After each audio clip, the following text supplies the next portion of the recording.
we've been here before, but the reason I would put good odds on this one is because you are hearing a lot of positive openness to this from the Prime Minister Netanyahu and the Israeli government. And there are a few reasons for that. And part of it is pressure that they're facing, but a lot of it is actually when you're following on the foot of the strikes that happened against the Iranian regime and its nuclear program, you're essentially following a strategy where Iran is being put in a box and then you pivot to moving ahead on other things. And that's why you're also seeing talks between Syria and Israel move quickly.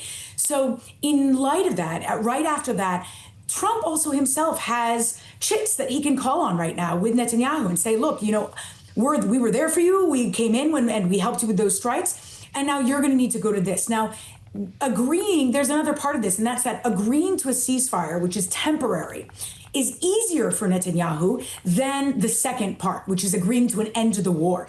And that's where Trump wants to go, is to get to this so that he can take those 60 days to negotiate the end of the war. Netanyahu doesn't want to get there. He wants to leave the window open to continue attacking Hamas and undermining them.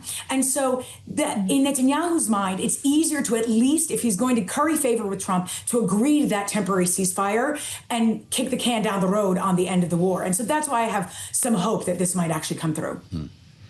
What do you make of the silence surrounding these meetings, Hagar? The fact that we're not hearing any communications from either government about what was discussed. Didn't see him coming or going either.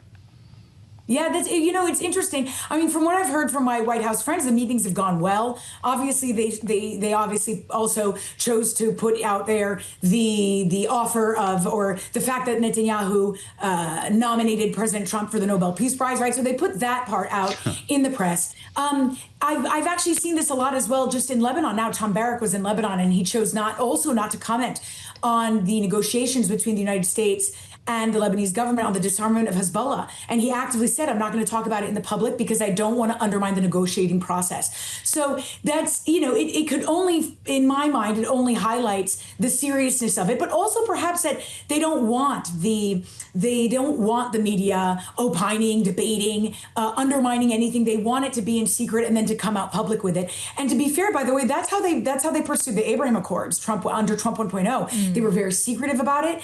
Abraham is different, obviously, but they were very secretive about it until coming out with something real. And so I think it's part of that view, is they don't want anything to leak or to be distorted, and they don't want to chase a narrative that they themselves haven't shaped.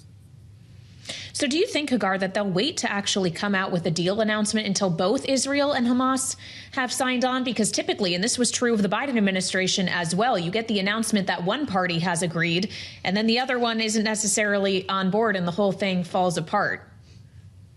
That's right. Well, it's hard to predict exactly how they'll do it. They don't do it the same every time. But I will say that there's a lot of the discussions they're having are so detailed. So, for example, when they talk about the disarmament of Hamas specifically, and it's to this detail. Well, how are they gonna monitor that? Who's gonna enforce that? Are there gonna be troops on the ground? If Israel is withdrawing from parts of Gaza in exchange for this ceasefire, what parts specifically? They're not going to let go of the Philadelphia corridor. That's the border, for example, between Gaza and Egypt.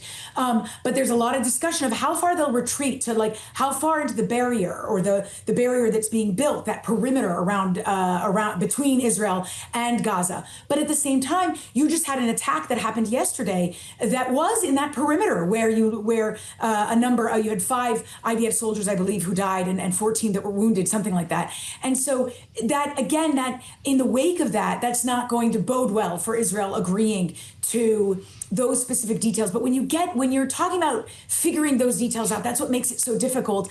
But I do think that, as per usual, they're going to have an interest. If Israel agrees to this deal, the U.S. is going to have an interest in saying that Israel agreed to it and that the ball is in Hamas's court. So that's kind of how I expect it to usually go.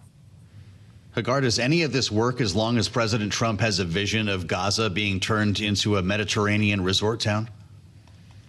I think that, again, this one is something that, this is where you're going to see the biggest gap, and between the Israeli government and the U.S. government, is that Trump has a goal to end this war specifically, and that's where what he wants to use if they agree to this temporary ceasefire, he wants to use those 60 days to get to that. And Netanyahu's made it clear. Now, again, there are many different elements of a deal that might get him to agree to something. But at the end of the day, he doesn't want Hamas to govern Gaza. Hamas has indicated openness to not governing Gaza and to a different government coming in, except the question is, would Hamas secretly be behind that government? Netanyahu also doesn't want the Palestinian Authority being part of that new government in Gaza. It's a policy to continue keeping Gaza and the West Bank separated because he doesn't want to move toward two states.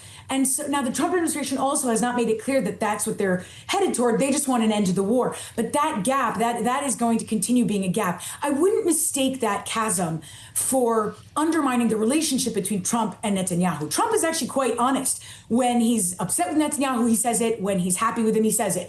So I wouldn't view it as something that would undermine the relationship. But I think it's gonna be a gap that continues until Netanyahu himself feels that he has undermined Hamas enough, or that he has retained some kind of capability where the Israeli government can continue going after Hamas terrorist activity as they see it.